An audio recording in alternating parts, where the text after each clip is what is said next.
But what about the nonverbal messages that the candidates sent? Well, here to break down their body language is PIX 11 contributor Tonya Reiman. Hi there, Tonya. Hi, how are you? Let's get started with the handshake, because you feel like we can tell a lot just from that. Yeah, it typically sets the tone. Let's take a look. Got the blue tie and the red tie, predictably. See, now I say typically sets the tone.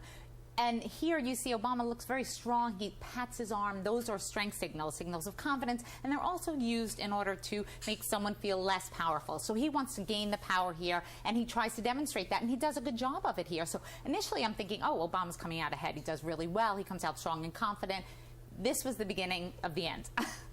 Because the next clip will see that, you start seeing that he does lose his confidence. In fact, let's take a look and keep your eyes on the president's eyes here. Yes, exactly.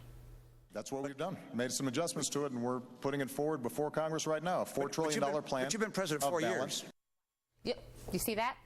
That was a real anger look. When you see that, the eyes widened, and then he kind of had that look of anger around the mouth area. And then the following clip, immediately after that, his eyebrows came down low. And when you see that, you know somebody is showing their emotions. And the interesting thing is, the emotions leak out, and then we try to grab them back. But is that necessarily a bad thing? You want your candidate to show strength, and if provoked, you want them to react assertively. Actually, you want more of a neutral tone. You want the expression to, you want to have a good neutral face, a good game face. And what happens is you see a lot of anger leaking out of President Obama, which surprised me because normally he's very good at this. Romney did seem much more controlled, but he always seems contrived and controlled. So it was interesting to see the dynamics in that exchange. So there's a downside to appearing overly in control. Yes. All right, let's take another look here at Mitt Romney stammering in reaction to something, and then we'll talk about what it is.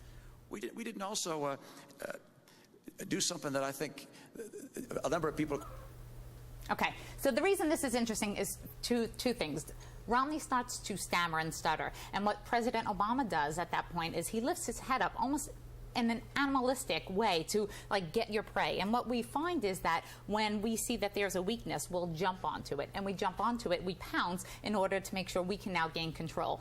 The two things I want to point out about this is Romney did something consistently, which was he stuck his tongue out, which is a very negative signal, and Obama looked down. So those were the two things I was looking at. Obama normally looks down a lot, but seeing Romney stick his tongue out all that many times was surprising to me. Because the rap on him is that he's robotic and too slick. Yes, right. He did well, though.